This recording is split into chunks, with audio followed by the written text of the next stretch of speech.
తీర్మానాన్ని పక్కదో పట్టించిన బీజేపీ మీద పోరాటం చేయాలి. అదే బీజేపీ వచ్చి నేడు తెలంగాణ ఇస్తా అంటుంది. మరి డ్రామాలు ఆడి ఆ 29 నాడు సాయంత్రం వరకు కూడా ప్రభుత్వం అనుమతి అన్నది. కానీ మంత్రులు డ్రామా ఆడిరు, మేము చూసుకుంటాం, మేము చేసి వాళ్ళని పిలుస్తాం, సెక్రటేరియట్ల బ్లాక్లో హోంమంత్రి బ్లాక్లో మీటింగ్ పెడతాం అని డ్రామా ఆడి అదే బ్లాక్ నుంచి అదే ప్రభుత్వం అదే మన చేతులతోని మన కళ్ళం పొడిపించింది.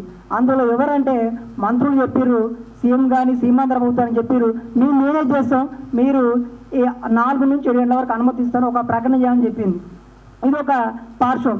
తర్వాత జర్నలిస్టు మీడియా వాళ్ళు ఎవరు కూడా తెలంగాణ చూపించే మీడియా మొత్తం కూడా రావద్దని బయోడైవర్సిటీలో అటగించారు. బ్యాక్ వచ్చేసింది. వచ్చిన తర్వాత గాంధీనగర్ పిఎస్లోకి పోయిన తర్వాత అక్కడ జరిగింది ఏంటంటే సాయంత్రం 7 గంటల దాకా హైదరాబాద్ జరిగింది. కేశవరావు వచ్చిండు, ఇంగ్లీష్లో టపా మాట్లాడాడు, ఎడిటర్ కిల్సింగ్ వెళ్తా ఉన్నాడు, అందరు సప్పట్లు కొట్టినాం, ఏదో జరుగుతుంది అనుకున్నాం. కానీ మళ్ళీ అది ఎప్పటాడైంది.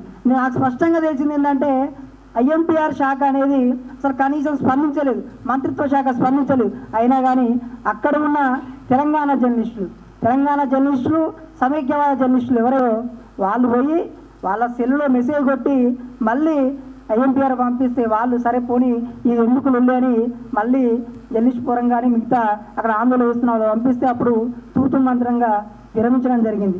అంటే ఇక్కడ ఉద్యమం ఉన్నది, శత్రువులు ఎవరు, అసలు ప్రజలు ఇప్పుడు సందిగ్ధంలో పడిపోయారు, మాకు శత్రువులు ఎవరు అనేది తేడా తెలియని కూడా ఉద్యమ ప్రణాళికకి ఇవ్వకుండా అనేది సందిగ్ధం. కాబట్టి శత్రువుని గుర్తించితే ఉద్యమం అనేది ముందుకు సాగుతుందని భావిస్తూ జై తెలంగాణ.